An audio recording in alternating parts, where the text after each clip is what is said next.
അപ്പം ഈ സാഹചര്യത്തിനിടയ്ക്ക് സർ നേരത്തെ പറഞ്ഞതുപോലെ തന്നെ തെളിവുകൾ നശിപ്പിക്കപ്പെട്ടിട്ടുണ്ട്, നശിച്ചു പോയിട്ടുണ്ട്.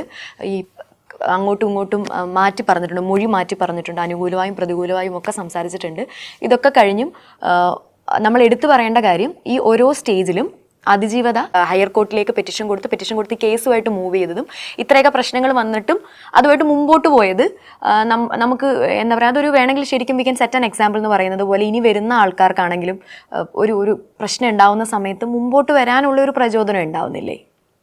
തീർച്ചയായിട്ടും അതങ്ങനെ തന്നെയാണെന്ന് വേണം പറയാൻ. ഇത്രയും ഗൗരവപരമായ ഒരു പ്രശ്നം അതിജീവിത അനുഭവിച്ചു എന്ന് ഈ കേസിൻ്റെ ആസ്പദമായി പുറത്തു വന്നിരിക്കുന്ന വിവരങ്ങൾ ശരിയാണെങ്കിൽ, അത് വസ്തുതയാണെങ്കിൽ, ആ അതിജീവിത മുന്നോട്ട് വന്ന് കാണിച്ച അത് മാതൃകാപരം തന്നെ ആയിട്ടുള്ള കാര്യങ്ങളാണ്.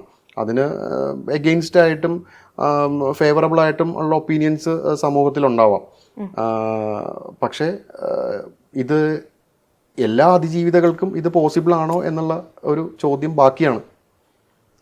ഇവിടെ എത്രയോ പ്രമാദമായ കേസുകളിൽ ഈ പറഞ്ഞ പോലെ പ്രാധാന്യം അർഹിക്കുന്ന കേസുകളിൽ യാതൊരുവിധ പ്രാധാന്യവും കിട്ടാതെ അത് ചെറിയൊരു വിചാരണ മാത്രമായി ഒതുങ്ങിപ്പോകുന്നുണ്ട്. അപ്പോൾ മാതൃകാപരമായിട്ടുള്ള പ്രവൃത്തി തന്നെയാണെന്ന് പറയാം. പക്ഷെ അപ്പോഴും നിയമത്തെയുള്ള വെല്ലുവിളികൾ നമുക്ക് അംഗീകരിച്ചു കൊടുക്കാൻ പറ്റുന്നതല്ല. അതാരാണെങ്കിലും, പ്രതിയാണെങ്കിലും അതിജീവിതയാണെങ്കിലും. ഇപ്പോൾ ഐഡൻറ്റിറ്റി പ്രൊട്ടക്റ്റഡായി നിയമം പറഞ്ഞു വെച്ചിരിക്കുമ്പോൾ ഞാനാണ് അതിജീവിത, എന്നെ പൊതുസമൂഹം കണ്ടോളൂ, എന്നെ കാണുന്നതിൽ എനിക്ക് പ്രശ്നമില്ല എന്ന് പറഞ്ഞ ഒരു അതിജീവിത വരുന്ന ഒരു സാഹചര്യം, അത് നിയമത്തെ വെല്ലുവിളിക്കുന്നതിന് തുല്യമല്ലേ?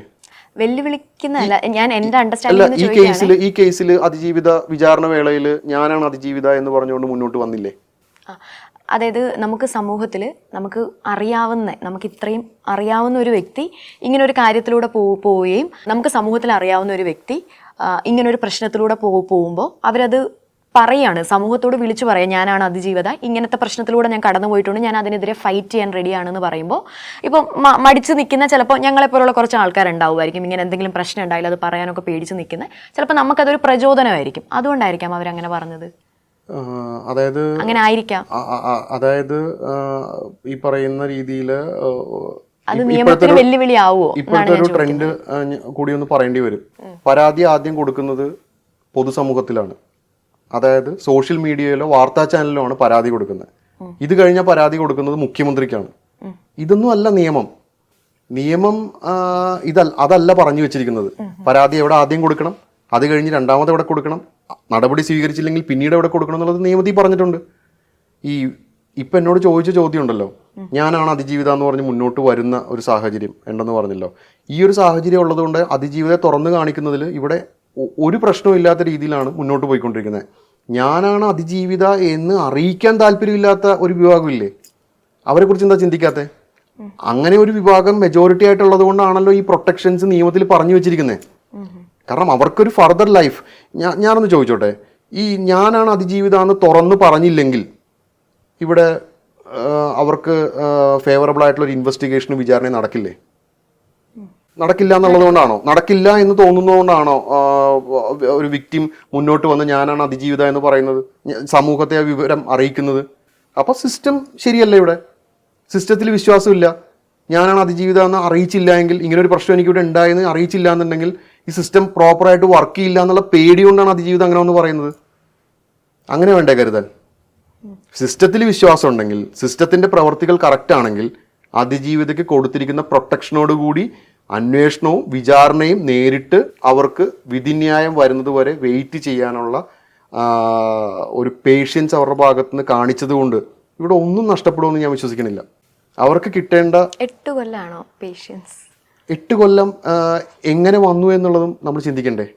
ഞാൻ ആദ്യം പറഞ്ഞില്ലേ, ഹൈക്കോടതികളിൽ എത്ര പെറ്റീഷൻ, സുപ്രീം കോടതിയിൽ എത്ര പെറ്റീഷൻ, തുടരന്വേഷണം, പുനരന്വേഷണം, പുതിയ സാക്ഷികൾ, ഇതിനെല്ലാം കാലതാമസം എടുക്കുന്നത് നമ്മളെന്താ മനസ്സിലാക്കാത്തത്? ഇപ്പോൾ ഫാസ്റ്റ് ട്രാക്ക് കോടതികളുണ്ട്. അതായത് കുട്ടികളും സ്ത്രീകളും അനുഭവിക്കുന്ന അല്ലെങ്കിൽ അവർക്കെതിരെയുള്ള അട്രോസിറ്റീസ് പ്രിവെൻറ്റ് ചെയ്യാനും അല്ലെങ്കിൽ അവർക്ക് ആ വിചാരണ പ്രോസസ്സുകൾ ദ്രുതഗതിയിലും ആക്കാൻ വേണ്ടിയിട്ട് ഫാസ്റ്റ് ട്രാക്ക് കോടതികൾ എല്ലാ ജില്ലകളിലും പ്രവർത്തിക്കുന്നുണ്ട്.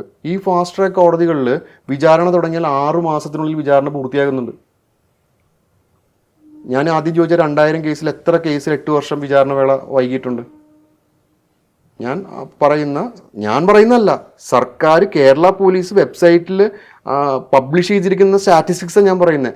ഓരോ വർഷവും 2020 മുതൽ 25 വരെ റേപ്പ് കേസ് ഇത്ര, കുട്ടികൾക്കെതിരെയുള്ള അതിക്രമം ഇത്ര, SC/ST അട്രോസിറ്റീസ് ഇത്ര എന്ന് അവർ പബ്ലിഷ് ചെയ്തിരിക്കുന്ന കേസുകളിൽ എത്ര കേസുകളിൽ ഇത്ര വൈകിയ ഒരു വിചാരണ നടപടികൾ ഉണ്ടായിട്ടുണ്ട്? അപ്പോൾ ഈ കേസിൽ വിചാരണ നടപടികൾ 8 വർഷം വൈകിയിട്ടുണ്ടെങ്കിൽ അതിന് വ്യക്തമായ കാരണങ്ങളുണ്ട്. അത് മനസ്സിലാക്കണം. അതും കൂടി നമ്മൾ ചർച്ച ചെയ്യണം. നമ്മളിപ്പോൾ സംസാരിച്ച് നിർത്തിയതാണ്, അതായത് ഞാനാണ് അതിജീവത വന്ന് സമൂഹത്തിന് മുമ്പിൽ പറഞ്ഞ കാര്യം. അപ്പോൾ ഞാൻ നേരത്തെ പറഞ്ഞതുപോലെ ഇത്രയും സമൂഹത്തിൽ നമുക്കറിയാവുന്ന ഒരു വ്യക്തി സമൂഹത്തിന് മുമ്പിൽ വന്ന് ഞാനാണ് അതിജീവത എന്ന് പറഞ്ഞിട്ടും ഈ കേസിൽ ഒരുപാട് അട്ടിമറികൾ നടന്നിട്ടുണ്ട്. അതായത് ഒരു 3-ാം പ്രതി സൂയിസൈഡ് ചെയ്യാൻ ശ്രമിച്ചിട്ടുണ്ട്. മൊഴി മാറ്റി പറഞ്ഞ സ്ഥലവും പൈസയും എന്തൊക്കെയോ വാഗ്ദാനം ചെയ്ത ആരോപണങ്ങൾ നമ്മൾ കേട്ടിട്ടുണ്ട്.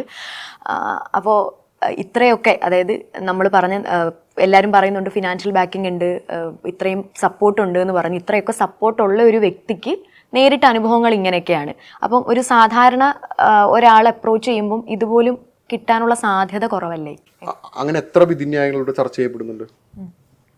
ഇപ്പോൾ അന്വേഷണ വേളയിലും വിചാരണ വേളയിലും ഉള്ള കാര്യങ്ങൾ വെച്ചിട്ടാണ് നമ്മളിപ്പോൾ ഇത് ചർച്ച ചെയ്യുന്നത്. ഞാൻ ഈ ചോദിച്ച 2000 കേസുകളിൽ, ഞാൻ നേരത്തെ പറയുന്ന 2000 കേസുകളിൽ എത്ര വിധിന്യായങ്ങൾ ഇവിടെ ചർച്ച ചെയ്യപ്പെടുന്നുണ്ട്? അവിടെ സാക്ഷികൾ കൂറുമാറുന്നില്ലേ? സാക്ഷികൾ മൊഴി മാറ്റി പറയുന്നില്ലേ?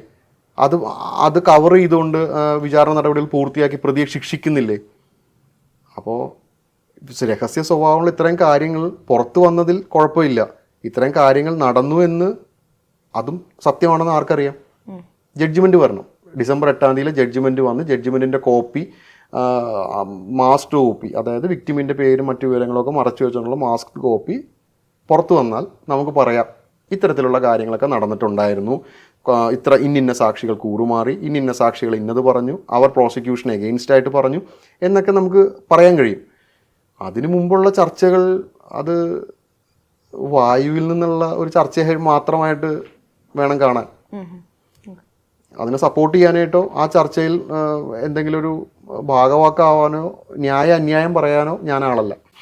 പാട്രിയാർക്കലായിട്ടുള്ള നമ്മളുടെ ഒരു സൊസൈറ്റിയിൽ എന്താ പറയുക, സ്ത്രീകൾക്ക് കുറച്ചും കൂടെ അപ്ലിഫ്റ്റ്മെൻറ്റ് കൊടുക്കാനായിട്ടാണ് പല നിയമ വ്യവസ്ഥയിൽ ഉണ്ടാക്കി വെച്ചിരിക്കുന്നത്.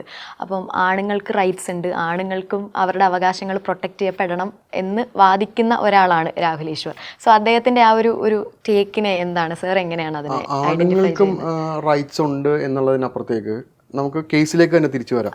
പ്രതികൾക്കും റൈറ്റ്സ് ഉണ്ട്, പ്രതിയായി ആരോപിക്കപ്പെടുന്നവർക്കും റൈറ്റ്സ് ഉണ്ട്. അവരുടെ ഐഡന്റിറ്റിക്കും പ്രൊട്ടക്ഷൻ ആവശ്യമാണ്.